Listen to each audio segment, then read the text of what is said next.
നീ 1:15 ഈ കൊച്ചു വെളുപ്പങ്കാലത്ത് ഒരുങ്ങിക്കിട്ടി നീ ഇത് എങ്ങോട്ടാ? ഞാൻ നിന്റെ അമ്മക്ക് വായുവിളി വാങ്ങാൻ പോവാണ്. എന്തേ നീയും വരുന്നുണ്ടോ? ഇല്ലേ, നീ തന്നെ അങ്ങ് മേടിച്ചു കൊടുത്താൽ മതി. ഓ, ഒരു പണിക്ക് പോകാതെ രാവിലെ തന്നെ വഴിയെ പോകുന്നവരെ കളിയാക്കിയിരുന്നോളൂ ശവം. നീ പറഞ്ഞേ, രാവിലെ നിന്റെ വായിന്ന് 2 ചീത്തയിട്ടില്ലെങ്കിൽ പിന്നെ അന്നത്തെ ദിവസം ഒരു രസം ഉണ്ടാവില്ല. പിന്നെ നിന്റെ ദേഷ്യം കാണാനൊരു രസമുണ്ട്. അതെ, എന്റെ മോള് വേഗം ചെല്ലാൻ നോക്ക്. ഇല്ലെങ്കിൽ നിന്റെ കൃഷ്ണൻ നിന്നെ കാണാനായിട്ട് ചിലപ്പോൾ ഇങ്ങോട്ട് വരും. ആ, വേണ്ടി വന്ന എന്നെ കാണാൻ എന്റെ കൃഷ്ണൻ വന്നെന്നൊക്കെ ഇരിക്കും.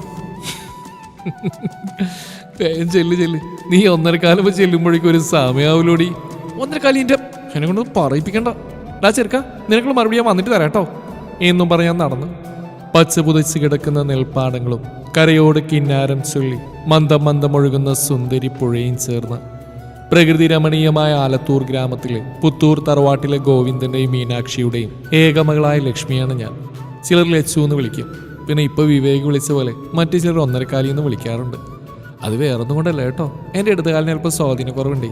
10ാം ക്ലാസ് വരെ കാലിനൊരു കുഴപ്പമുണ്ടായിരുന്നില്ല. മാത്രമല്ല, ഞാൻ നന്നായിട്ട് നൃത്തം കളിച്ചുകൊണ്ടിരുന്ന. അന്നൊക്കെ നല്ലൊരു നർത്തകിയാവണമെന്നായിരുന്നു ആഗ്രഹം. പക്ഷേ എൻ്റെ എല്ലാ സ്വപ്നങ്ങളെയും ഒരു അസുഖത്തിൻ്റെ രൂപത്തിൽ വന്ന് വിധി ഇല്ലാതാക്കി കളഞ്ഞു.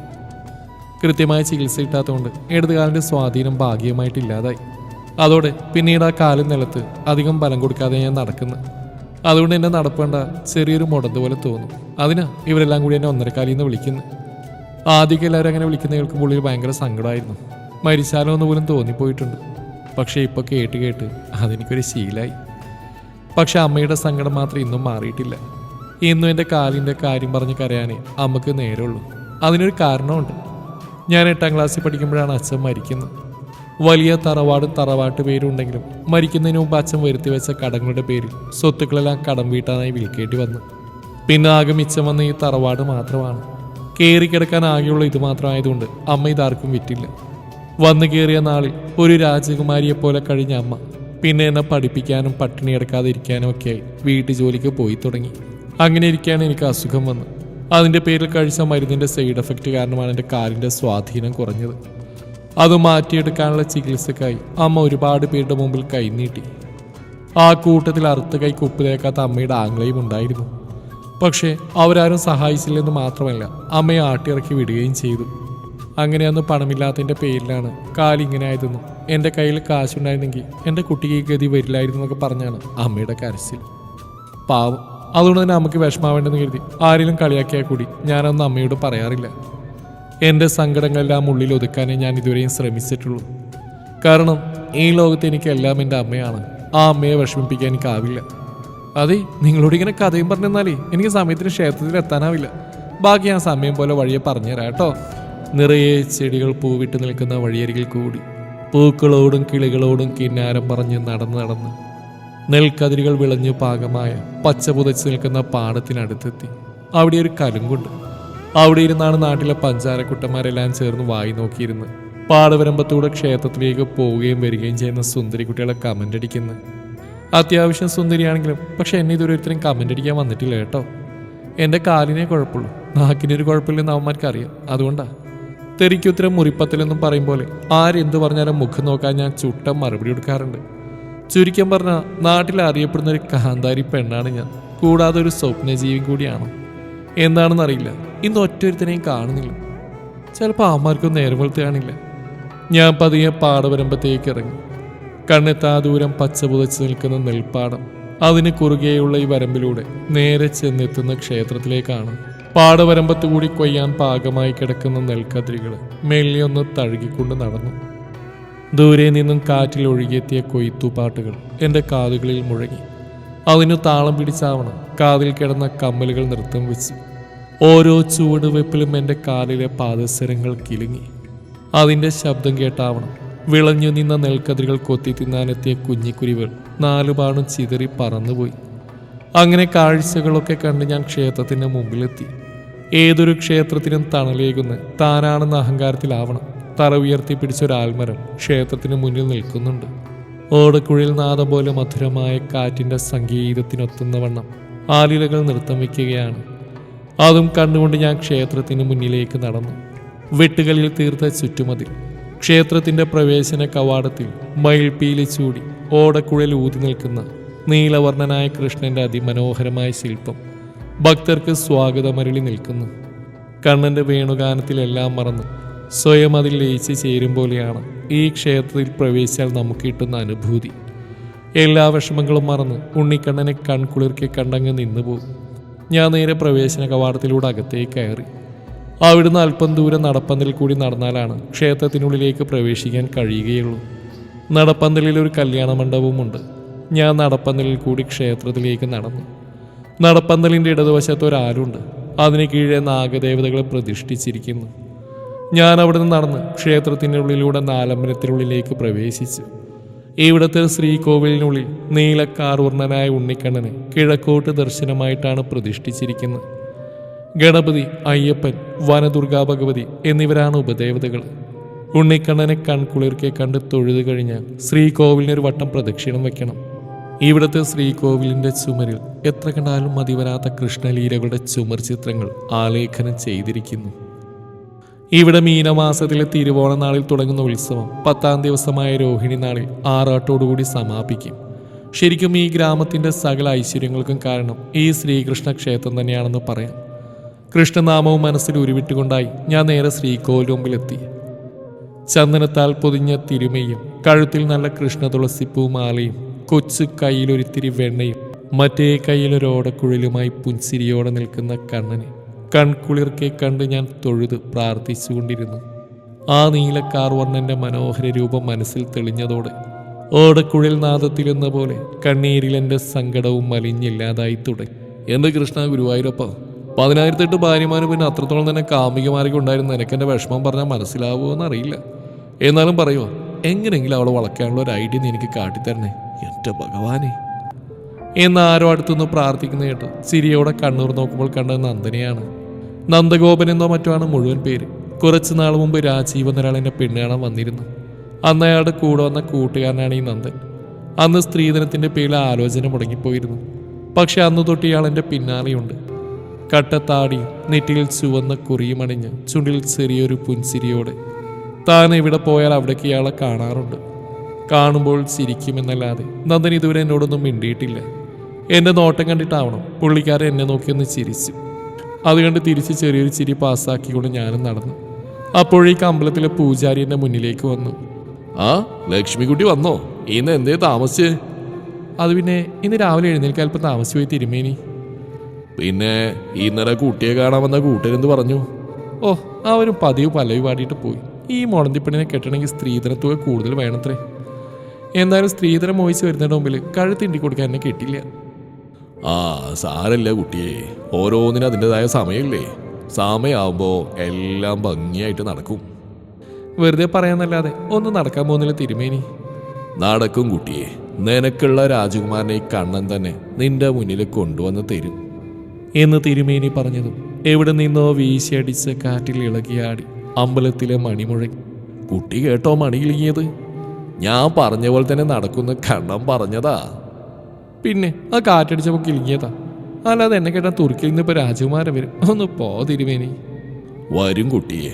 ആദ്യം അല്പം വേദന എന്നാലും തൻ്റെ ഭക്തരെ ഭഗവാൻ അധികം പരീക്ഷിക്കാറില്ല എന്ന് പറഞ്ഞുകൊണ്ട് തിരുമേനി പോയി.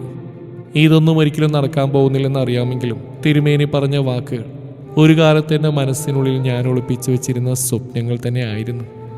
കഷ്ടപ്പാടുകൾക്ക് നടുവിൽ നിന്നും എന്നെ രക്ഷിക്കാൻ സ്വർണ്ണക്കുതിരമേലെത്തുന്ന നക്ഷത്ര കണ്ണുള്ള രാജകുമാരനെ കുട്ടിക്കാലത്ത് ഇന്ന് സ്വപ്നത്തിൽ ഞാൻ കാണാറുണ്ടായിരുന്നു. അതുകൊണ്ടാവും തിരുമേനിയുടെ വാക്കുകൾ കേട്ടപ്പോൾ ഒരിക്കൽ കൂടി ആ സ്വപ്നങ്ങൾ ചുണ്ടിലൊരു ചെറുപുഞ്ചിരി സമ്മാനിച്ചുകൊണ്ട് എൻ്റെ മനസ്സിൽ കൂടി മിന്നി മറിഞ്ഞു പോയത്. അമ്പലത്തിൽ നിന്നും നേരെ ഞാൻ പോയത് അമ്പലത്തിൻ്റെ കിഴക്ക് വശത്തുള്ള അമ്പലക്കുളത്തിനടുത്തേക്കാണ്. അവിടെ നിറയെ താമരകൾ പൂവിട്ട് നിൽപ്പുണ്ടായിരിക്കും. മനോഹരമായ ആ കാഴ്ചയും കണ്ടുകൊണ്ട് കുളത്തിൻ്റെ കൽപ്പടവിൽ കുറച്ച് സമയം എന്നും ഞാൻ ഇരിക്കാറുണ്ട്. നടന്ന് ഞാൻ അമ്പലക്കുളത്തിൻ്റെ അടുത്തെത്തി. പതിയെ ഞാൻ ആ കൽപ്പടവിൽ ഇറങ്ങി താഴത്തെ പടവിൽ ചെന്ന് വെള്ളത്തിലേക്ക് കാലുകൾ വെച്ചിരുന്നു. പകലിൻ്റെ രാജകുമാരനായ പ്രഭാത സൂര്യനെ പ്രണയിച്ചുകൊണ്ട് നിറയെ താമരകൾ കുളത്തിൽ വിരിഞ്ഞു നിൽപ്പുണ്ട്. കാമുകന്റെ കരസ്പർശമേറ്റ് നാണത്താൽ മുഖം ചുവന്ന കാമുകിയെപ്പോലെ പ്രഭാത കിരണങ്ങളേറ്റി ചെന്താമരപ്പൂക്കൾ നാണത്താൽ കൂടുതൽ ചുവന്നിരുന്നു. ഇനി സൂര്യാസ്തമനം വരെ അവരുടേത് മാത്രമായൊരു ലോകമാണ്. പരാതികളും പരിഭവങ്ങളും ഒക്കെ നിറഞ്ഞ് അവരുടെ പ്രണയാർദ്ര നിമിഷങ്ങളാണ്. ഒരു നിമിഷമെങ്കിലും ആ താമരകളിൽ ഒന്നായി മാറാൻ എനിക്കും കഴിഞ്ഞിരുന്നുവെങ്കിലെന്ന് വെറുതെ ഞാനും മോഹിച്ചു പോയി. കാരണം പ്രണയിക്കാനും പ്രണയിക്കപ്പെടാനുള്ള ഭാഗ്യം ഇന്നേ വരെ എനിക്കുണ്ടായിട്ടില്ല. സങ്കടങ്ങൾ കുന്നുകൂടുമ്പോൾ നെഞ്ചോട് ചേർത്ത് പിടിക്കാൻ ഒരാളുണ്ടാവുക എന്നത് ഒരു ഭാഗ്യം തന്നെയാണ്. പക്ഷെ അതിനുള്ള ഭാഗ്യം പോലുമില്ലാത്ത ഭാഗ്യദോഷിയായൊരു പെണ്ണാണ് ഞാനെന്നോർത്തപ്പോൾ ചെറുതായി എൻ്റെ കണ്ണുകളിൽ നിന്ന് കണ്ണീർ പൊടിഞ്ഞ്. ഒരുപാടൊന്നും ഓർക്കാതെയും സ്വപ്നം കാണാതെയും ഇരിക്കുന്നത് തന്നെയാണ് എനിക്ക് നല്ലതെന്ന് മനസ്സിൽ പറഞ്ഞുകൊണ്ട് പടവിൽ കിടന്നിരുന്ന ചെറുമണിക്കല്ലുകൾ പെറുക്കി ഞാൻ കുളത്തിലേക്ക് ഇട്ടതും ചെറുമീനുകൾ തീറ്റയാണെന്ന് കരുതിയിട്ടാവണം അങ്ങോട്ടേക്ക് ഓടിയെടുത്തു. ഞാൻ കളിപ്പിച്ചെന്ന് മനസ്സിലാക്കിയതുകൊണ്ടാവണം അവരുടെ പ്രതിഷേധം അവരെൻ്റെ കാലിൽ തീർത്തു തുടങ്ങി. അത് ആസ്വദിച്ചുകൊണ്ടിരുന്നപ്പോഴേക്കും ലക്ഷ്മി എന്നൊരു വിളികേട്ട് ഞാൻ തിരിഞ്ഞു നോക്കുമ്പോൾ പുഞ്ചിരിയോടെ എൻ്റെ അരികിലേക്ക് നടന്നു വരുന്ന നന്ദനെ ഞാൻ കണ്ടു. ലക്ഷ്മിക്ക് എന്നെ മനസ്സിലായോ? ആ, ഓർമ്മയുണ്ട് മാഷേ. അന്നെന്നെ പെണ്ണുകാണാൻ വന്ന രാജീവൻ്റെ കൂടെ വന്ന ആളല്ലേ? ആ, അതെ. അപ്പം എന്നെ മറന്നിട്ടില്ല അല്ലേ? മറവി വരാനും മാത്രം അത്ര പ്രായമൊന്നും എനിക്കായിട്ടില്ല മാഷേ. ഓ, തമാശ. അല്ല, ലക്ഷ്മിയുടെ കല്യാണം പിന്നെ ഒന്നും ശരിയായില്ല അല്ലേ? ഓ, അതൊക്കെ എവിടെ ശരിയാണോ മാഷേ? എല്ലാവരും മാഷിൻ്റെ കൂട്ടുകാരനെ പോലെ തന്നെ സ്ത്രീധനം മോഹിച്ച് വരുന്നവരാ. അന്ന് അതിൻ്റെ പേരിൽ ഞാൻ അവനോട് വഴക്കിട്ടിരുന്നു. വഴക്കോ? എന്തിന്? അത് പിന്നെ എനിക്ക് ഈ സ്ത്രീധനത്തിലൊട്ടും താല്പര്യമില്ല. പെണ്ണിൻ്റെ അച്ഛനോ അമ്മയോ ഇല്ലമുറിയെ പണിത് വിയർപ്പൊഴുകി സമ്പാദിച്ച കാശ് എന്ത് അവകാശത്തിൻ്റെ പേരില്ല സ്ത്രീധനായിട്ട് ചോദിക്കുന്നത്? ഇതിൻ്റെ ലോജിക്ക് മാത്രം എനിക്കിപ്പോഴും മനസ്സിലായിട്ടില്ല. ഇതൊക്കെ പറയാൻ കൊള്ളാം മാഷ് കെട്ടുമ്പോൾ കാണാം. അന്ന് ലക്ഷ്മി അങ്ങനെ പറഞ്ഞേ. ഇതിനേക്കാൾ വലിയ ഡയലോഗ് അടിച്ചവരൊക്കെ വലിയ സ്ത്രീധനമായി തന്നെയാണ് കെട്ടിയത്. ഓ, എന്ന് വെച്ചാൽ എല്ലാവരും അങ്ങനെ ആവണമെന്നുണ്ടോ? എന്ന് ഞാൻ പറയില്ല. എൻ്റെ കൺമുമ്പിൽ ഞാൻ കണ്ട അനുഭവങ്ങൾ വെച്ച് പറഞ്ഞതാ. ഓ, ശരി. അതെ, ഇത്രയും നേരം സംസാരിച്ചിട്ടും ലക്ഷ്മിൻ്റെ പേര് പോലും ചോദിച്ചില്ലല്ലോ. അത് പിന്നെ മാഷിൻ്റെ പേര് നന്ദനാണെന്ന് എനിക്കറിയാം, അതുകൊണ്ടാണ് ചോദിക്കാത്തത്. എൻ്റെ പേരെങ്ങനെ അറിയാം? അത് പിന്നെ അന്ന് പെണ്ണാടാൻ വന്നാൽ പറഞ്ഞിരുന്നല്ലോ. ഓ, അപ്പോൾ അതും ഓർത്ത് വെച്ചേക്കണല്ലേ? മനഃപൂർവ്വം ഓർത്ത് വെച്ചൊന്നല്ല. ചില പേരുകൾ ഒരു തവണ കേട്ടാൽ പിന്നെ മനസ്സിൽ നിന്ന് അത്ര പെട്ടെന്ന് പോവില്ല. പോരാത്തിന് മാഷിനെ ഇടയ്ക്കിടെ കാണാറുണ്ടല്ലോ. എന്തോ ഈ ക്ഷേത്രത്തോടും ഇവിടുത്തെ കൃഷ്ണനോടും വല്ലാത്തൊരു ഇഷ്ടമാണ്. ഈ വയലും ആൽത്തറയും പിന്നെ ഈ ചെന്താമരപ്പൂക്കൾ വിരിഞ്ഞിരിക്കുന്ന അമ്പലക്കുളവും എല്ലാം എൻ്റെ മനസ്സിലങ്ങ് കയറിപ്പറ്റി. അതുകൊണ്ട് ഇതൊക്കെ കാണാതിരിക്കാൻ എനിക്കാവുന്നില്ല. അതാ എന്നും ഇങ്ങ് പോരുന്നു. ശരി മാഷേ, എന്നാൽ പിന്നെ ഞാൻ പോവാം. നമുക്ക് ഇനി എപ്പോഴെങ്കിലും കാണാം എന്ന് പറഞ്ഞ് ഞാൻ അവിടുന്ന് എഴുന്നേറ്റ് കൽപ്പടവുകൾ മെല്ലെ കയറി തുടങ്ങി. എൻ്റെ പിന്നാലെ മാഷും വന്നു. അതേ മാഷിനോട് ഞാനൊരു കാര്യം ചോദിച്ചോട്ടെ? വേറൊന്നും വിചാരിക്കല്ലേ? ഇല്ല, ചോദിച്ചോളൂ. അത് പിന്നെ മാഷ് ഏതൊരു പെണ്ണിനെ വളർക്കാൻ കൃഷ്ണനോട് ഐഡിയ ചോദിക്കുന്നത് കേട്ടു. ഏതാ മാഷ പെണ്ണ്? എൻ്റെ ചോദ്യം കേട്ട് മാഷിൻ്റെ ചുണ്ടിലൊരു കള്ളച്ചിരി വിടർന്നു. അത് പിന്നെ അതിപ്പോൾ പറഞ്ഞാൽ ശരിയാവില്ല, സമയമാവട്ടെ, ഞാൻ തന്നെ പറയാം. ഓ, ആയിക്കോട്ടെ മാഷേ എന്നും പറഞ്ഞ് മാഷിന് ചെറിയൊരു പുഞ്ചിരി സമ്മാനിച്ചുകൊണ്ട് അവിടുന്ന് ഞാൻ നടന്ന് നീങ്ങി. അമ്പലത്തിൽ നിന്ന് നടന്ന് ഞാൻ തറവാട്ടിലെത്തി. മീനാക്ഷി കുട്ടിയെ, ഞാൻ വന്നു കേട്ടോ. ആ, വന്നോ എൻ്റെ കാന്താരി മോളെ? നിന്നോട് ഞാൻ പറഞ്ഞല്ലേ കുറുമ്പിയുടെ കുഞ്ഞിനെ അതിൻ്റെ അടുത്തൊന്ന് മാറ്റി കെട്ടണമെന്ന്? നീ അത് കേട്ടില്ലല്ലോ. അതിനിപ്പോൾ എന്താ ഉണ്ടായമ്മേ? എന്താ ഉണ്ടായതെന്നോ? നീ നോക്ക്, കുറുമ്പിയെ കറന്നു കഴിഞ്ഞപ്പോൾ പാല് കുറവാ. ഇതിപ്പോൾ എല്ലാവർക്കും കൊടുക്കാൻ തികയില്ല. ആ സാറില്ല അമ്മേ, അല്പം വെള്ളം ചേർത്താൻ കൊടുക്കാം. പോടി അവിടുന്ന്. എന്നിട്ട് വേണം ഉള്ള വരുമാനം ഇല്ലാതാവാൻ. ആരും ഒന്നും അറിയാൻ പോകുന്നില്ല. ഈ കൊണ്ടുപോവാ, ഞാൻ കൊണ്ടുപോയി കൊടുത്തോളാം എന്ന് പറഞ്ഞ് പാല് വാങ്ങി വെള്ളം ചേർത്ത് ഓരോരുത്തർക്കും കൊടുക്കാൻ പാകത്തിന് ആക്കി വെച്ചു. ഒരു കാര്യം പറയാൻ വിട്ടുപോയിരുന്നു. അമ്മക്ക് വയ്യാത്തതിനാ പിന്നെ വീട്ടു ജോലിക്കൊന്നും പോവാറില്ല. ഇവിടെ ഇപ്പോൾ 2 പശുവുണ്ട്. അതിൻ്റെ പാല് വിറ്റും പിന്നെ ഞാൻ തുണി തുന്നിക്കൊടുത്തൊക്കെയാണ് ഞങ്ങളിപ്പോൾ പട്ടിണിയില്ലാതെ ജീവിച്ചു പോകുന്നത് തന്നെ. എന്തായാലും ഇനി താമസിച്ചാൽ ശരിയാവില്ല. ഞാൻ ഈ പാല് കൊണ്ടുപോയി കൊടുക്കട്ടെ. വിലാസിനെ എടുത്തിയേ, ദേ പാല്. നീ കൊച്ചേ, ഇന്നത്തെ പാലിന് എന്താടി ഒരു കൊഴുപ്പില്ലാത്ത? മൊത്തം വെള്ളമാണ് തോന്നുന്നല്ലോ. അത് പിന്നെ പശു ഇന്നലെ ഒരുപാട് വെള്ളം കുടിച്ചിരുന്നു, അതുകൊണ്ടാവും പാലങ്ങനെ ഇരിക്കുന്നത്. പശു വെള്ളം കൂടുതൽ കുടിച്ചെന്ന് പറഞ്ഞ് പാലിങ്ങനെ ആവുമോ? പിന്നെ ആവും. ഇതൊക്കെ നിങ്ങളിനി എന്ന് പഠിക്കാൻ എൻ്റെ വിലാസിനെ എടുത്തിയേ എന്ന് പറഞ്ഞ് ഞാൻ അവിടുന്ന് വേഗം സ്ഥലം കാലിയാക്കാൻ നോക്കി. അതേ മോളെ, ഇന്ന് പാല് കുറവാണെന്ന് അമ്മ പറഞ്ഞിരുന്നു. എന്തായാലും നീ ഇതിൽ വെള്ളം ചേർത്ത് നന്നായി. ഇനിയിപ്പോൾ എനിക്ക് ചേർക്കേണ്ടി വരില്ലല്ലോ എന്നും പറഞ്ഞ് വിലാസിനെ എടുത്ത് ചിരിച്ചുകൊണ്ട് അകത്തേക്ക് പോയി. ചമ്മിയ മുഖവുമായി ഒരവിഞ്ഞ ചിരി കൂടി മുഖത്ത് വരുത്തി അവിടുന്ന് ഞാൻ വേഗം സ്ഥലം കാലിയാക്കി. അമ്മ എന്ത് പണിയെ കാണിച്ച്? അമ്മ അവരോടൊക്കെ പറഞ്ഞിരുന്നോ പാല് കുറവാണെന്ന്? വെറുതെ വെള്ളം ചേർത്ത് ഞാനത് ചമ്മിപ്പോയി. എൻ്റെ മോളെ, ഇത് ഈശ്വരനായിട്ട് നമുക്ക് തന്ന വരുമാന മാർഗ്ഗ. ഇതിലെ കള്ളത്തരം കാണിച്ച ആ ഭഗവാൻ പോലും നമ്മളോട് പൊറുക്കില്ല. പിന്നെ നമ്മൾ പാല് വെള്ളം ചേർക്കാൻ നോക്കിയിരിക്കലാണല്ലോ ഭഗവാന്റെ പണി. ഒന്ന് പോവാമേ. ഓ അല്ലേലും നിന്നോടൊന്നും പറഞ്ഞിട്ട് കാര്യമില്ലടി എന്ന് പറഞ്ഞ് ദേഷ്യപ്പെട്ടുകൊണ്ട് ആ അകത്തേക്ക് കയറിപ്പോയി. അയ്യേ എൻ്റെ മീനാക്ഷി മോള് പിണങ്ങിയോ എന്ന് ചോദിച്ച അമ്മയുടെ പിന്നാലെ പോയി കെട്ടിപ്പിടിച്ചൊരു ഉമ്മ കൊടുത്തു. മോളെ നേരെ സന്ധ്യ ഇത് കണ്ടില്ലേ, വേഗം പോയി തുളസിത്തറയിൽ വിളക്ക് വെക്കാൻ നോക്ക്.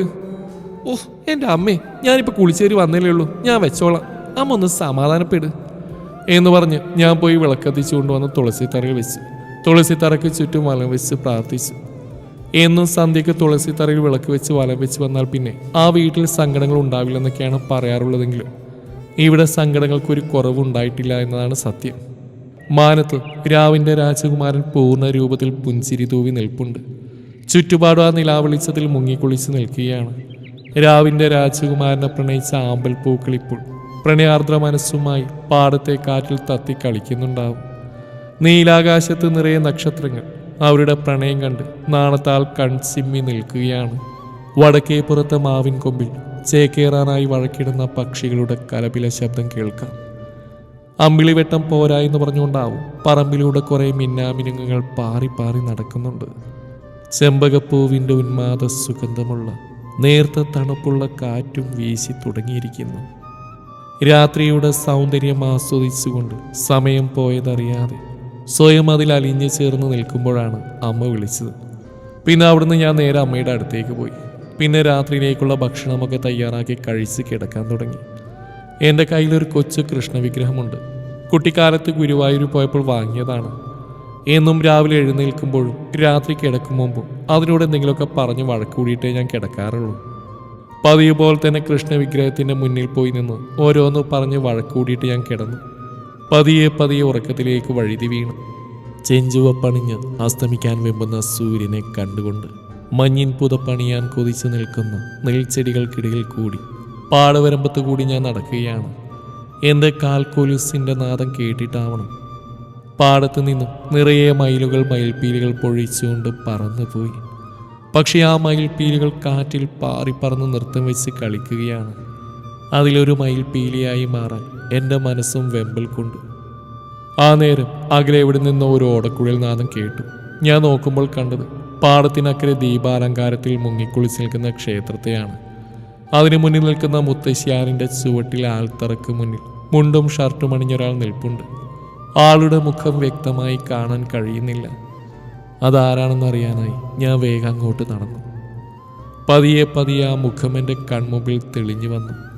നെറ്റിയിൽ ചുവന്ന കുറിയും ചെറുപുഞ്ചിരിയുമായി കുസൃതി നിറഞ്ഞ കണ്ണുകളുമായി നിന്നത് മറ്റാരുമായിരുന്നില്ല, നന്ദനായിരുന്നത്. ഞാൻ നന്ദനെ തന്നെ നോക്കി നിന്നു. അത് കണ്ട് പുഞ്ചിരിയോടെ നന്ദൻ എൻ്റെ അരികിലേക്ക് വന്നു. പെട്ടെന്ന് അമ്മയുടെ വിളി കേട്ട് ഞാൻ ഞെട്ടിയുണർന്ന് ചുറ്റും നോക്കി. ചേടാ, ഞാനപ്പോൾ ഇത്രയും നേരം കണ്ട സ്വപ്നമായിരുന്നോ? ഇതിപ്പോൾ മിക്കവാറും ദിവസങ്ങളിൽ ഈ സ്വപ്നം തന്നെ കാണാറുണ്ടല്ലോ. എന്താ എൻ്റെ കൃഷ്ണ നിന്റെ ഉദ്ദേശം? എന്തിനിങ്ങനെ ഓരോ സ്വപ്നം കാണിച്ച് മനുഷ്യനെ വെറുതെ വട്ടാക്കുന്നു എന്ന് പറഞ്ഞ് മുടി മാടിക്കെട്ടി ഞാൻ എഴുന്നേൽക്കാൻ തുടങ്ങിയപ്പോഴാണ് ഈ ചേച്ചി നീ ഇതുവരെ എഴുന്നേറ്റില്ലേ എന്നൊരു ചോദ്യം കേട്ട് ഞാൻ തിരിഞ്ഞു നോക്കിയത്. പാറുവായിരുന്നത്. എനിക്കാകെയുള്ള അറുത്ത കൈക്ക് ഉപ്പ് തേക്കാത്ത ആളെന്ന് ഞാൻ മുമ്പ് പറഞ്ഞിരുന്ന ശങ്കരമാവൻ്റെയും ദാക്ഷാണി അമ്മായിയുടെയും മകളാണ്. പാർവതി എന്നാണ് അവിടെ മുഴുവൻ പേരെങ്കിലും ഞാൻ പാറു, കുറുമ്പി പാറു എന്നൊക്കെയാണ് വിളിക്കാറുള്ളത്. അമ്മ കഴിഞ്ഞാൽ പിന്നെ ഈ ലോകത്തെ എന്നെ ഏറ്റവും കൂടുതൽ സ്നേഹിക്കുന്ന ഒരേ ഒരാൾ ഇവളാണെന്ന് എനിക്ക് പലപ്പോഴും തോന്നിയിട്ടുണ്ട്. ഞാനെന്ന് വെച്ചാൽ അവൾക്ക് അത്രയ്ക്ക് ഇഷ്ടമാണ്. അവളുടെ മുമ്പിൽ വെച്ച് ആരും എന്നെ കളിയാക്കാനോ വഴക്ക് പറയാനൊന്നും അവൾ സമ്മതിക്കില്ല. അവർക്കൊക്കെ ചുട്ട മറുപടി അവൾ കൊടുക്കാറുണ്ട്. അതുകൊണ്ട് തന്നെ അമ്മാവിനും അമ്മായും അവൾ കേൾക്കാൻ എൻ്റെ കുറ്റം പറയാൻ നിൽക്കാറില്ല. ഡിഗ്രി ഫൈനൽ ഇയർ പഠിക്കുക. ഈ കുറുമ്പി പാറു നീ ആയിരുന്നോ? പതിവില്ല ഇത്ര രാവിലെ കുളിച്ചിറങ്ങി നീ ഇത് എങ്ങോട്ടാ? അത് പിന്നെ അമ്പലത്തിൽ പോകാൻ ചേച്ചി. അല്ല ഞാനൊക്കെ ഇവിടെ പോവാനാ. ചേച്ചി വേഗം റെഡിയായി വാ, നമുക്ക് ഒരുമിച്ച് പോവാം. അമ്പലത്തിലേക്കോ? നീയോ? ഈശ്വര, കാക്ക മലർന്നു പറക്കുമല്ലോ. അതെന്താ ചേച്ചി അങ്ങനെ പറഞ്ഞ്? അല്ല പതിവില്ലാത്ത ഓരോന്ന് കണ്ടുകൊണ്ട് പറഞ്ഞു പോയതാ. സത്യം പറ, നിന്റെ പരീക്ഷ എടുക്കാറായല്ലേ? അതിങ്ങനെ ചേച്ചിക്ക് മനസ്സിലായി? അതൊക്കെ മനസ്സിലായി. അല്ലാതെ നീ ഒന്നും അമ്പലത്തിൻ്റെ പടി കയറാറില്ലല്ലോ. ഓ, നമ്മൾ അല്ലെങ്കിലും ഭാവതിയെ പോലെ അത്ര വലിയ കൃഷ്ണഭക്തി ഒന്നും അല്ലേ. അത് നീ എനിക്കിട്ടും താങ്ങിയതാണല്ലോടി. അതെ, ചുമ്മാ കണകുണ പറഞ്ഞുകൊണ്ടിരിക്കാൻ എഴുന്നേറ്റ് വായിച്ചി. ഈ പെണ്ണിൻ്റെ കാര്യം എന്ന് പറഞ്ഞ് ഞാൻ വേഗം പോയി കുളിച്ചു വന്നു. അലമാരയിൽ നിന്നും നീല ബ്ലൗസും നീലക്കരയുള്ള സാരിയും എടുത്തുകൊടുത്തു. അതിന് ചേർച്ചയായെന്നോണം അലമാരി കണ്ണാടിയിൽ ഒട്ടിച്ചു വെച്ചിരുന്ന കുഞ്ഞു നീല വട്ടപ്പൊട്ടും തൊട്ട് അലമാരിയുടെ കണ്ണാടിയിൽ നോക്കി കണ്ണുമെഴുതി പോവാൻ ഒരുങ്ങി റെഡിയായി വന്നു. എൻ്റെ പൊന്നോ, എന്തൊരു ഗ്ലാമറാൻ്റെ ചേച്ചിക്കുട്ടിക്ക്! ഈ വേഷത്തിൽ ആരുണ്ടാവൻ ചേച്ചി അപ്പം തന്നെ കെട്ടിക്കൊണ്ടു പോകും. ഒന്ന് പോടി വേണേ, മനുഷ്യന് കളിയാക്കാണ്ട് എന്നൊരു ചെറുചിരിയോടെ ഞാൻ പറഞ്ഞു. ഞാൻ കളിയാക്കിയൊന്നല്ല, അന്ന് എൻ്റെ കൂട്ടുകാർ വന്നപ്പോഴും പറഞ്ഞിരുന്നു നിന്റെ ചേച്ചിയെ കാണാൻ എന്തൊരു ഭംഗിയാണ്. ചേച്ചിയുടെ കണ്ണിൻ്റെയും മുടിയുടെയും ഫാൻസാണ് അവർ. ചേച്ചിയുടെ മുട്ടോളം നീണ്ട മുടിയാളിൻ്റെ രഹസ്യം എന്താണെന്ന് ചോദിച്ചുകൊണ്ട് എൻ്റെ പിന്നാലെ അവൾമാർ കുറേ നാളായി നടക്കുന്നു. അത് കേട്ട് ഉള്ളിൽ എവിടെയോ സന്തോഷത്തിൻ്റെ പൂത്തിരി കത്തി. എന്നിട്ട് നീ എന്ത് പറഞ്ഞു? ഞാനെന്ത് പറയാനാ? ഞാൻ പറഞ്ഞു എന്നോട് ചേച്ചി ആ പറഞ്ഞു തന്നിട്ടില്ലെന്ന്. അത് ചേച്ചി സത്യം പറ, ചേച്ചി മുടിയിൽ എന്താ തേക്കുന്നേ? അത് ആഴ്ചയിൽ ഒരിക്കൽ കുളിക്കുന്ന നിന്നോട് പറഞ്ഞിട്ട് എന്തിനാടി? ഓ, എനിക്ക് ടാക്കിയതാണല്ലേ, വാവാ സമയം പോകുന്നു, വേഗം അമ്പലത്തിലെത്തണം എന്നും പറഞ്ഞവൾ ഇറങ്ങി. പിന്നാലെ ഞാൻ. വഴിനീളെ അവളുടെ കോളേജിലെ വിശേഷങ്ങൾ ഇടതടവില്ലാതെ അവൾ പറഞ്ഞുകൊണ്ടിരുന്നു. അത് കേട്ട് മൂളിക്കൊണ്ട് നടന്ന് ഞങ്ങൾ അമ്പലത്തിന് മുന്നിൽ ആൽത്തറക്കുമ്പിൽ എത്തിയതും ഞാൻ ആകെ അത്ഭുതത്തോടെ നിന്നുപോയി.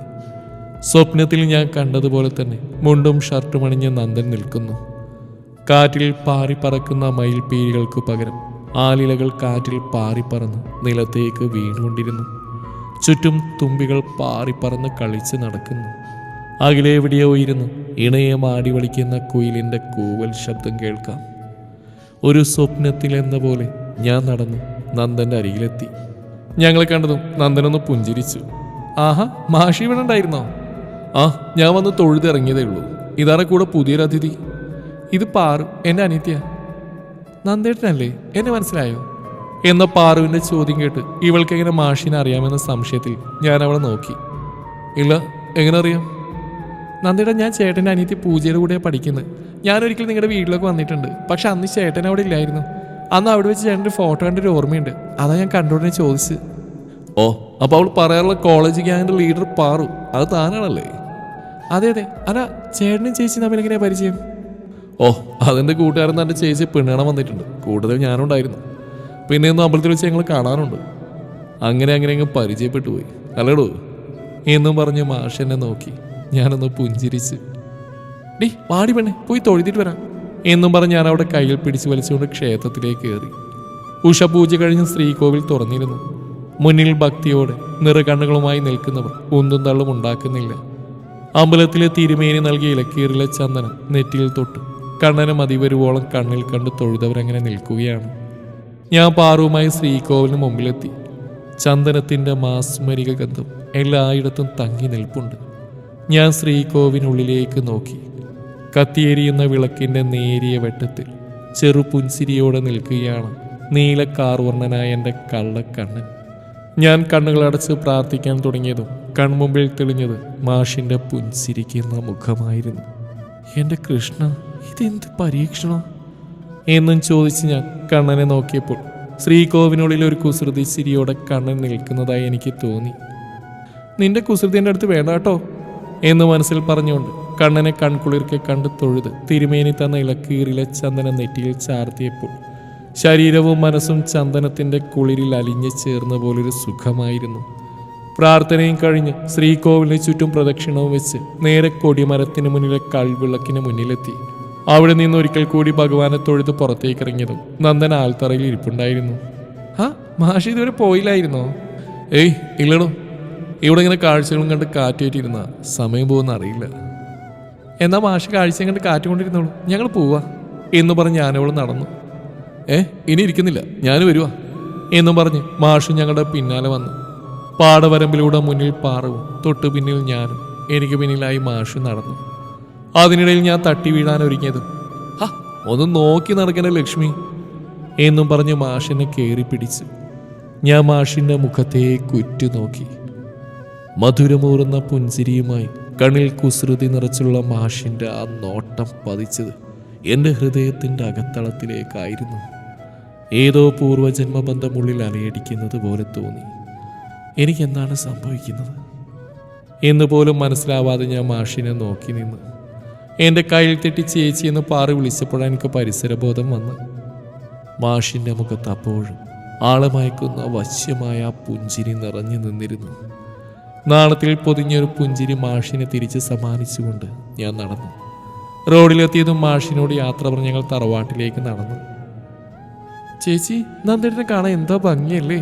കോളേജിൽ പഠിച്ചിരുന്ന കാലത്ത് ഒരുപാട് ആരാധികമാരൊക്കെയുള്ള അവിടുത്തെ വലിയ സ്റ്റാറായി നന്ദേട്ടെന്നാ പൂജ പറഞ്ഞിട്ടുള്ളത്. അവൾ അവളുടെ ഏട്ടനെ പറ്റി വെറുതെ തള്ളിമറിച്ചാണെന്ന് ഞാൻ വിചാരിച്ചിരുന്നത്. പക്ഷെ ആള് നേരിട്ട് കണ്ടപ്പോൾ എനിക്ക് മനസ്സിലായി അവള് പറഞ്ഞൊക്കെ സത്യമാണെന്ന്. അവളത് പറയുമ്പോൾ എനിക്കെന്തോ പെട്ടെന്ന് ദേഷ്യം വന്നു. നീ പെണ്ണെ കിടന്ന് ചിലക്കാൻ വേഗം നടക്കാൻ നോക്ക്, എനിക്ക് തറവാടി ചെന്നിട്ട് വേറെ പണിയുണ്ട്. അല്ലെങ്കിൽ ഞാൻ എന്തെങ്കിലും പറഞ്ഞു വന്ന ഈ ചേച്ചി എപ്പോഴും ഇങ്ങനെയാണ് എന്നും പറഞ്ഞ് അവളും ദേഷ്യം കയറി നടന്നു. അങ്ങനെ ഞങ്ങൾ തറവാട്ടിലെത്തി. അവൾ അവളുടെ തറവാട്ടിലേക്ക് പോയി. ഞാൻ എൻ്റെ പതിവ് തിരക്കുകളിലേക്ക് ഇറങ്ങി.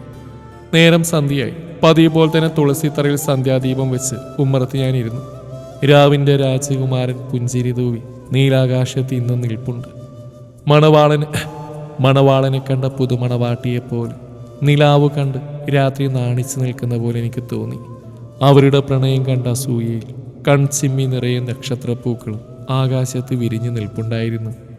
കിളികൾ കരവിലെ ശബ്ദമുണ്ടാക്കിക്കൊണ്ടിരുന്നു. ചെമ്പകപ്പൂക്കളുടെ ഉന്മാദഗന്ധവുമായി തണുത്ത കാറ്റിനെ തഴുകി തലോടി കടന്നുപോയി. ഒരു നിമിഷം എൻ്റെ ചിന്തകൾ വൃന്ദാവനത്തിലേക്ക് പോയി. പ്രണയപാരവശ്യത്താൽ വൃന്ദാവനത്തിൽ കണ്ണനെ കാത്തിരിക്കുന്ന രാധയുടെ മുഖം എൻ്റെ മുമ്പിൽ തെളിഞ്ഞു വന്നു. കറുകറുത്ത മുട്ടോളം നീണ്ട കാർ കൂന്തൽ പിന്നി അതിൽ ഉന്മാദഗന്ധം പരത്തുന്ന കാട്ടുമുല്ലപ്പൂക്കൾ ചൂടിയിരിക്കുന്നു. കരിമഷി എഴുതിയ അവളുടെ കണ്ണുകൾ കണ്ണനെ തേടുകയാണ്. തൻ്റെ പ്രിയതമൻ്റെ ഓടക്കുഴൽ നാദത്തിനായി അവളുടെ ചെവികൾ കാതോർത്തു. അവരുടെ പ്രണയത്തിനു സാക്ഷിയാവാൻ എന്നോണം നിലാവും നക്ഷത്രങ്ങളും ആകാശത്തൊരുങ്ങിക്കഴിഞ്ഞിരുന്നു.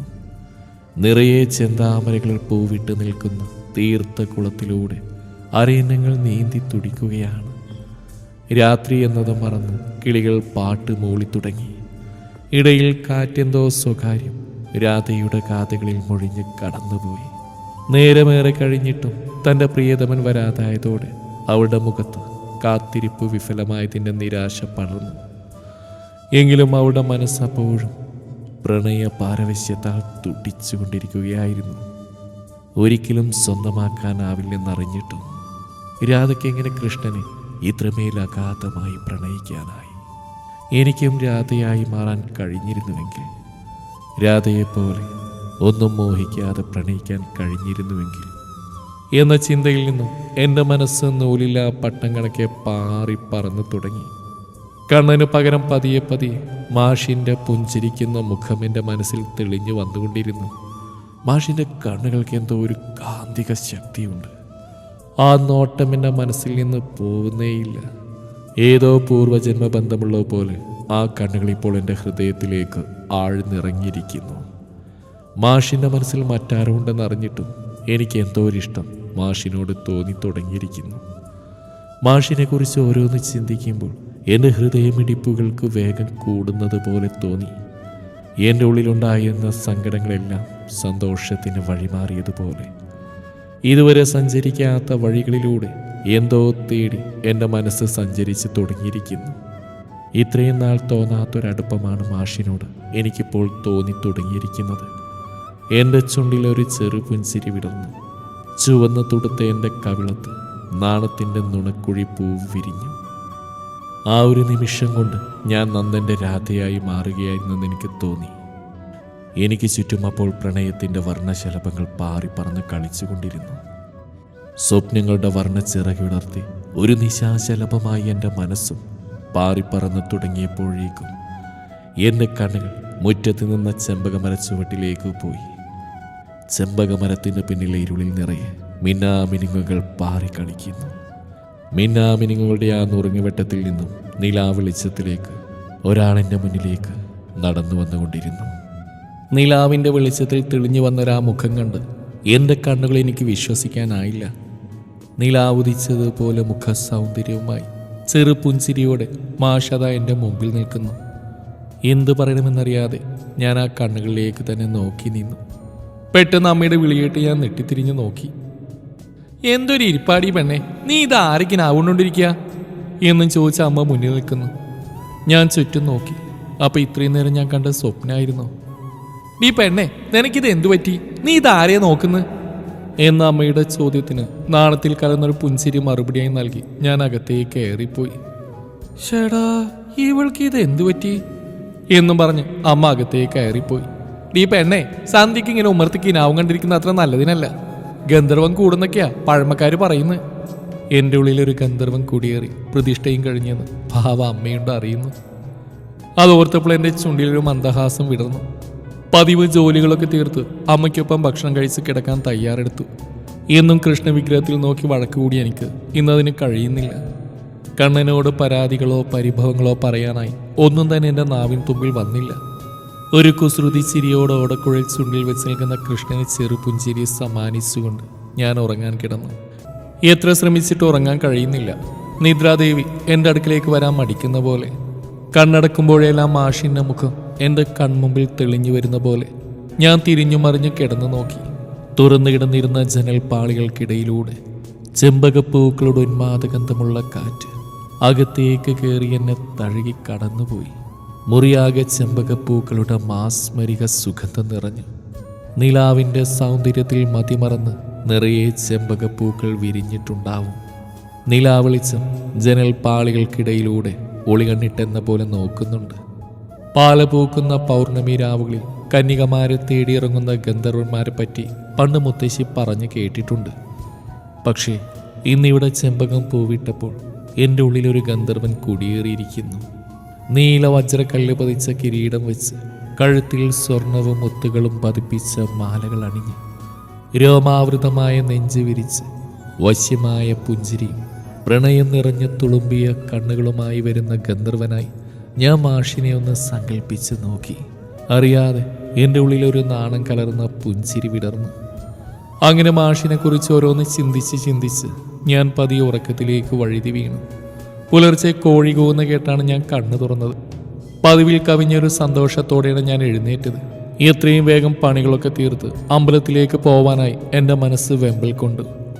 പതിവില്ലാതെ ജോലികളെല്ലാം പെട്ടെന്ന് തീർത്ത് ഞാൻ അമ്പലത്തിൽ പോകാൻ തയ്യാറാവുന്ന കണ്ട് അമ്മക്ക് അത്ഭുതം തോന്നി. നിനക്കിത് എന്ത് പറ്റിയടി പെണ്ണെ? ഞാൻ ഇന്നലെ തൊട്ട് ശ്രദ്ധിക്കുക. നിനക്ക് ആകെ ഒരു മാറ്റമുള്ള പോലെ തോന്നുന്നു. എനിക്കൊരു മാറ്റമില്ലാമേ, അമ്മക്ക് വെറുതെ തോന്നതാ എന്ന് പറഞ്ഞ് ഞാൻ ഒരുങ്ങാൻ തുടങ്ങി. അലമാരയിൽ നിന്നും ഇളം റോസ് കളർ ധാവണിയെടുത്തുടുത്ത് കണ്ണെഴുതി കറുത്ത കുഞ്ഞു വട്ടപ്പൊട്ടും കൊത്തി നെറ്റിയിൽ ചുവന്ന കുറിയും ചാർത്തി കണ്ണാടിയിൽ ഒന്നുകൂടെ തിരിഞ്ഞു മറിഞ്ഞൊക്കെ നോക്കി. ഈ പെണ്ണെ, കുറെ നേരമല്ല കണ്ണാടി മുമ്പിൽ ഡാൻസ് കളിക്കുന്നു. എന്താടി ഒരിളക്കം? അത് പിന്നെ അമ്മേ, എനിക്ക് ഈടായിട്ട് ഗ്ലാമർ അല്പം കൂടിയോ എന്നൊരു സംശയം, അതുകൊണ്ട് നോക്കിയതാ. ഓ പിന്നെ ഒന്ന് പോടി പെണ്ണെ. കണ്ട നമുക്ക് അസൂയോ? എനിക്കോ? എൻ്റെ സൗന്ദര്യത്തിൻ്റെ പകുതിയെങ്കിലും നിനക്ക് കിട്ടിയിട്ടുണ്ടോടി? ഇപ്പോഴും ഞാനൊന്ന് ഉടുത്തൊരുങ്ങിയാലുണ്ടല്ലോ എല്ലാവരും എന്നെ നോക്കുള്ളൂ. ഒന്ന് ചിരിപ്പിക്കാതെ പോവാമ്മേ.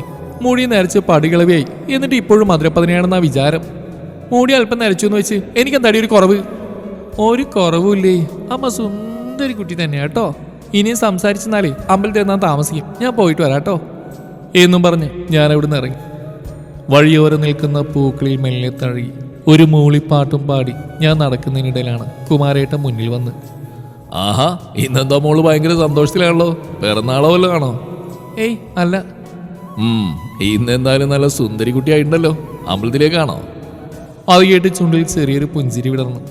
അതെ കുമാരേട്ടാ, സമയം പോയി, ഞാൻ പോട്ടെ എന്ന് പറയാൻ മുന്നോട്ട് നടന്നു. പോവും വഴിയെല്ലാം മാഷിനെ കുറിച്ചുള്ള ചിന്തയായിരുന്നു മനസ്സിൽ. മാഷിന്റെ മുഖത്തെ എങ്ങനെ നോക്കും?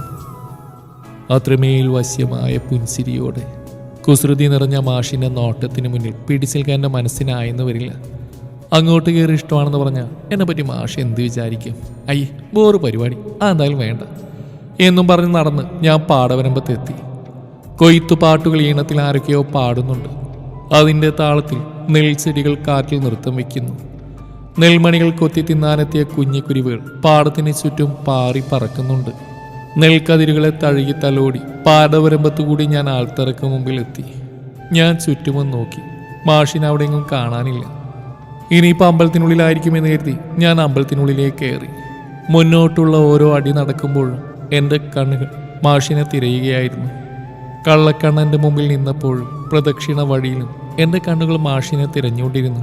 പക്ഷേ നിരാശയായിരുന്നു ഫലം.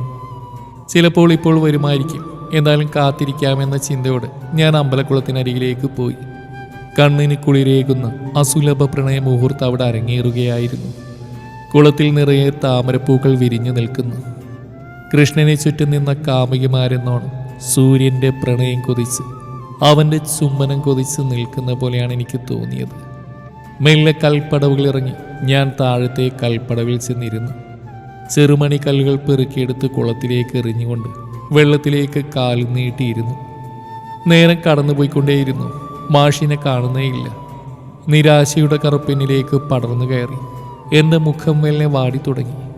വെറുതെ ഇരുന്ന് സമയം കളയാന്നല്ലാതെ ഇനി മാഷ് വരുമെന്ന് തോന്നുന്നില്ല. അതുകൊണ്ട് പോയേക്കാമെന്ന് വിചാരിച്ചുകൊണ്ട് ഞാൻ അവിടുന്ന് എഴുന്നേറ്റ് നടന്നു. പോവും വഴിയെല്ലാം എൻ്റെ കണ്ണുകൾ പ്രതീക്ഷയോടെ മാഷിൻ്റെ മുഖം തിരഞ്ഞെങ്കിലും മാഷിനെ എങ്ങും കണ്ടില്ല. ഉള്ളിലൊരൽപ്പം സങ്കടത്തോടെ ഞാൻ തറവാട്ടിലെത്തി. എന്താ മോളെ, എന്തു പറ്റി? എന്താ നിന്റെ മുഖം വാടിയിരിക്കുന്നേ? ഏയ് ഒന്നുമില്ലമ്മേ. നിന്റെ മുഖം കണ്ട അമ്മക്ക് മനസ്സിലാവും എന്തോ ഉണ്ടെന്ന്. ആരെങ്കിലും എൻ്റെ മോളെ കളിയാക്കിയോ? ഒന്നുമില്ലെന്ന് പറഞ്ഞില്ലേ എന്നും പറഞ്ഞ് അമ്മയോട് ദേഷ്യപ്പെട്ട് ഞാൻ അകത്തേക്ക് കയറിപ്പോയി. റൂമിൽ കയറി തലയിണയിൽ മുഖം പൊഴുതി കട്ടിൽ കിടന്നു. വെറുതെ ഞാൻ ഒരുങ്ങിക്കെട്ടിപ്പോയി. എന്താവും മാഷിന്ന് വരാത്തത്? ഇനി ചിലപ്പോൾ വല്ല തിരക്കുമായിരിക്കും എന്ന് പറഞ്ഞ് മനസ്സിനെ സമാധാനിപ്പിച്ചു. ഞാൻ എന്തിനാ വെറുതെ അമ്മയോട് ദേഷ്യപ്പെട്ട്? പോയി സോപ്പിട്ട് സോറി പറയാം. ഞാൻ നേരെ അമ്മയുടെ അടുത്തെത്തി. മീനാക്ഷി കുട്ടിയെ, എന്താ എന്നോട് ദേഷ്യമാണോ? ഓ, നിന്റെ ബാധ ഒഴിഞ്ഞു പോയോ? ബാധയോ? അതെ ബാധ. അതുപോലെ കരിത്തുള്ളിയാണല്ലോ നീ പോയത്. അത് പിന്നെ അപ്പം എൻ്റെ മൂഡ് ശരിയല്ലായിരുന്നു. എന്നിട്ട് ഇപ്പം ശരിയായോ? ശരിയാ എൻ്റെ മീനാക്ഷി കുട്ടിയെ, വാ നമുക്ക് ഭക്ഷണം കഴിക്കാം എന്നും പറഞ്ഞ് അമ്മയോടൊപ്പം ഇരുന്ന് ഭക്ഷണം കഴിച്ച് കിടന്നു. പിറ്റേന്നും ഒരുപാട് പ്രതീക്ഷയോടെ എഴുന്നേറ്റ് ഞാൻ അമ്പലത്തിലെത്തി. പക്ഷേ ഇന്നും നിരാശപ്പെടാനായിരുന്നു എൻ്റെ വിധി. ദിവസങ്ങൾ കടന്നുപോയി. ആഴ്ച ഒന്നായി. മാഷിനെ കുറിച്ച് ഒരു വിവരവുമില്ല. വെറുതെ എൻ്റെ മനസ്സിൽ ഓരോ മോഹങ്ങൾ തന്ന എന്തിനാണ് എൻ്റെ കൃഷ്ണ? ഒരു കണക്കിന് മുളയിലെ എൻ്റെ ആഗ്രഹങ്ങൾ നുള്ളിക്കളഞ്ഞാൽ നന്നായി. എന്നെപ്പോലെ ഒരു പെണ്ണിനെ ആഗ്രഹിക്കാൻ പോയിട്ട് ഒരിക്കലും സ്വപ്നം കാണാൻ പോലും അവകാശമില്ലല്ലോ അല്ലേ എൻ്റെ കൃഷ്ണ എന്നും പറഞ്ഞ് വീട്ടിലെ കൃഷ്ണ വിഗ്രഹത്തിന് മുമ്പിൽ നിന്ന് അമ്മ കാണാതെ ഞാൻ കരഞ്ഞു. ആദ്യമായി ഒരാളോട് ഇഷ്ടം തോന്നിയതാണ്. അതിങ്ങനെയുമായി പതിയെ പതിയെ ഓരോന്ന് പറഞ്ഞ് ഞാൻ മനസ്സിനെ സമാധാനപ്പെടുത്തി. പതിവ് പോലെ തന്നെ ഞാൻ അമ്പലത്തിലെത്തി. കണ്ണനെ തൊഴുത് അമ്പലക്കുളത്തിനരികിലെത്തി. ഇന്നും പതിവിലും കൂടുതൽ താമരകൾ വിരിഞ്ഞു നിൽപ്പുണ്ട്. കുളത്തിനക്കരെയുള്ള പൂവാകക്കൊമ്പിൽ 2 കിളികൾ കൊക്കുരുമി എന്തൊക്കെയോ മൊഴിയുന്നുണ്ട്. കാറ്റിന് എന്തൊക്കെയോ കാട്ടുപൂക്കളുടെ വാസനയുണ്ട്. കാണാൻ രസമുള്ളൊരു കാഴ്ച തന്നെയാണത്. അതും കണ്ടുകൊണ്ട് കൽപ്പടവിൽ ഞാനിരുന്നു. പെട്ടെന്ന് ലക്ഷ്മി എന്നൊരു വിളികേട്ട് ഞാൻ തിരിഞ്ഞു നോക്കി. മാഷായിരുന്നത്. എന്താ പറയുക, മാഷിനെ വീണ്ടും കണ്ടപ്പോൾ 1000 താമരപ്പൂക്കൾ ഒന്നിച്ച് വിരിയുന്ന കൺമുമ്പിൽ കാണുന്ന സന്തോഷമായിരുന്നു എൻ്റെ മനസ്സിൽ. മാഷ് കൽപ്പടവിലിറങ്ങി എൻ്റെ അടുത്ത് വന്ന് നിന്നു. എന്തൊക്കെയോ പറയണമെന്ന് തോന്നിയെങ്കിലും വാക്കുകൾ പുറത്തോട്ട് വന്നില്ല. എന്താ ലക്ഷ്മി, എന്താ ഇങ്ങനെ നോക്കുന്നത്? അതിനുള്ള മറുപടി ഞാൻ പറയാൻ തുടങ്ങിയതും ഏട്ടാ എന്ന് വിളിച്ചുകൊണ്ടൊരു പെൺകുട്ടി കൽപ്പടവിൽ ഇറങ്ങി വന്നുകൊണ്ടിരുന്നു. പച്ചപ്പട്ട് പാവാടയും ബ്ലൗസും അണിഞ്ഞൊരു സുന്ദരി പെണ്ണ്. കാറ്റിൽ അവളുടെ മുടിയിഴകൾ പാറി പറക്കുന്നു. അവൾ കാലിൽ അണിഞ്ഞിരിക്കുന്ന വെള്ളിപ്പാദസരത്തിൻ്റെ കിൽക്കം അവിടാകെ മുഴങ്ങി നിന്നു. ചുണ്ടിൽ ചെറുപുൻസിരിയോടെ അവൾ എൻ്റെ മുമ്പിൽ വന്ന് നിന്നു. അവളെ കണ്ടതും എൻ്റെ നെഞ്ചിടിപ്പിൻ്റെ വേഗത കൂടി. മനസ്സിലൂടെ പല ഭ്രാന്തൻ ചിന്തകളും കടന്നുപോയി. എൻ്റെ കൃഷ്ണ, ഇനി വിളങ്ങാനാവൂ മാഷിൻ്റെ കാമുകി? തുടരും ഈ കഥയുടെ അവസാന ഭാഗം നാളെ ഇതേ സമയം.